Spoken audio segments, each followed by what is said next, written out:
Hi മക്കളെ, welcome to our classroom. എല്ലാവർക്കും സുഖമാണെന്ന് കരുതുന്നു. മക്കളെ, നമ്മൾ ജഗ്മഗ്താര എന്നുള്ള പാഠം വായിച്ചു. ആ പാഠം കഴിഞ്ഞതിന് ശേഷം താഴെ കൊടുത്തിട്ടുണ്ട് തുക്കാന്ത് ശബ്ദോं का चयन करें. തുക്കാന്ത് ശബ്ദ് എന്നാൽ എന്താണ്? वो शब्द, ആ വേർഡ് ജിൻകെ അന്തിം വർണ്ണ സമാൻ ഹോത്തെ ഹെ, അതിൻ്റെ അവസാനം എന്തായിരിക്കും? സെയിം ആയിരിക്കും. യാ അല്ലെങ്കിൽ ജോ ശബ്ദ് സുനനേമേം, അത് കേൾക്കാൻ ഏക്ക് സമാൻ ലഗ്തേ ഹെ, ഒരേപോലെ ആയിരിക്കും, അല്ലെങ്കിൽ തുല്യമായിരിക്കും, സമാനമായിരിക്കും, സെയിം ആയിരിക്കും. ഉനേൻ തുക്കാന്ത് ശബ്ദ് കത്തി, അതിനെ നമ്മൾ എന്ത് പറയുന്നത്? തുക്കാന്ത് ശബ്ദ് എന്ന് പറയുന്നത്. അപ്പോൾ ഏതൊക്കെയാണ് തുക്കാന്ത് ശബ്ദ് നമുക്കൊന്ന് നോക്കാം. അപ്പോൾ മക്കളെ, ഇതാണ് തുക്കാന്ത് ശബ്ദ്. ഹമാര താര, ഹമാര രഖ്വാര, ഹമാര സംവാര, ഹമാര പ്യാര, ഹമാര പസാര, ഹമാര ഹമാര. ഓക്കെ, ഇതാണ് തുക്കാന്ത് ശബ്ദ്. ഓക്കെ, അടുത്ത ക്വസ്റ്റ്യൻ ആക്ടിവിറ്റി വരുന്നത് ചമക് ജൈസെ ജഗ്മഗ് താര സേ ക്യാ താല്പര്യ ഹെ, അതായത് നമ്മുടെ രാജ്യം തിളങ്ങുന്ന നക്ഷത്രം പോലെയാണെന്ന് പറയുന്നുണ്ട്. അതിൻ്റെ കാരണം എന്താണ്? നമുക്കതിൻ്റെ ആൻസർ എന്താണെന്ന് നോക്കാം. ഹമാരാ ദേശ് ജഗ്മഗ് താരാക്കെ സമാൻ ചമക്തേ ഹെ, നമ്മുടെ രാജ്യം തിളങ്ങുന്ന നക്ഷത്രം പോലെ തിളങ്ങുന്നു. ക്യോംകി, ബിക്കോസ്, കാരണം. ഹമാരാ ദേശ് മഹാൻ ഹെ, അതായത് നമ്മുടെ രാജ്യം ഒരു മഹത്തായ ഒരു രാജ്യമാണ്. സത്യ അഹിംസാക്കോ മാനനെ വാലെ ബലിദാനോം കാ ദേശ് ഹെ, അതായത് സത്യത്തെയും അഹിംസയെയും അംഗീകരിക്കുന്ന അല്ലെങ്കിൽ മാനിക്കുന്ന ബലിദാനോം കാ ദേശ് ഹെ. ബലിദാനം എന്ന് പറഞ്ഞു കഴിഞ്ഞാൽ ബലിയർപ്പിച്ച ആളുകൾ, ത്യാഗികൾ എന്നൊക്കെ നമ്മൾ പഠിച്ചിട്ടുണ്ട്. അപ്പോൾ ത്യാഗികളുടെയൊക്കെ രാജ്യമാണ്. അതുകൊണ്ടാണ് നമ്മുടെ രാജ്യം തിളങ്ങുന്ന രാജ്യമായിട്ട് പറയാനുള്ള കാരണം. ഓക്കെ, ഇനി അടുത്ത ക്വസ്റ്റ്യൻ നോക്കാം. ഭാരത് കിൻ കിൻ ക്ഷേത്രോമേൻ ജഗ്മഗ് രഹാ ഹെ, ഭാരതം അതായത് നമ്മുടെ ഇന്ത്യ ഏതെല്ലാം മേഖലകളിലാണ് തിളങ്ങി നിൽക്കുന്നത് എന്നുള്ളത്. അപ്പോൾ ഏതൊക്കെ മേഖലകളിലാണ് തിളങ്ങി നിൽക്കുന്നതിൻ്റെ ആൻസർ നോക്കാം.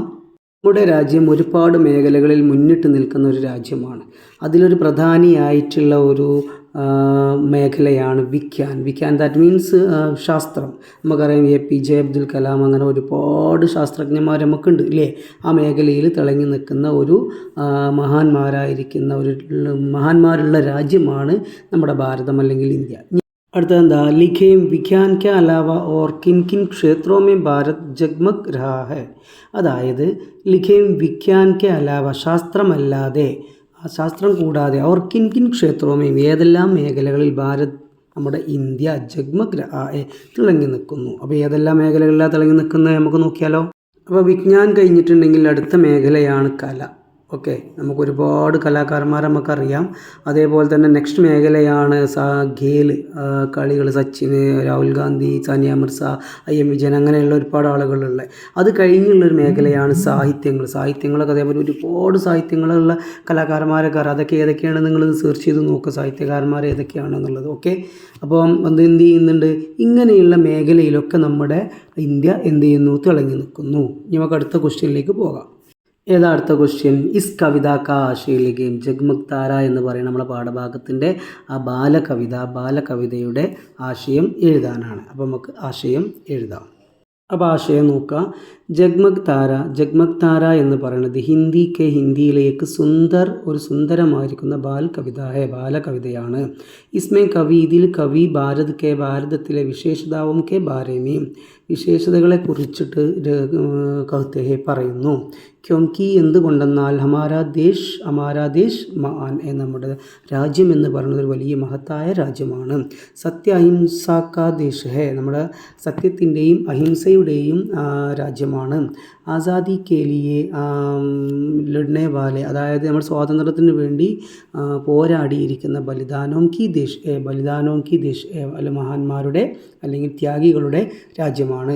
ഭാരതത്തിൽ സാഗർ, നമ്മുടെ കടൽ അല്ലെങ്കിൽ സാഗരം ആധാ ഭാഗ് തക്ക്, പകുതിയോളം എന്ത് ചെയ്തിട്ടുണ്ട്?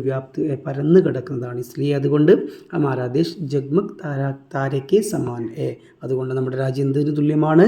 ജഗ്മഗ് താര പോലെ തുല്യമാണ്, അല്ലെങ്കിൽ അതുപോലെ തിളങ്ങുന്നു.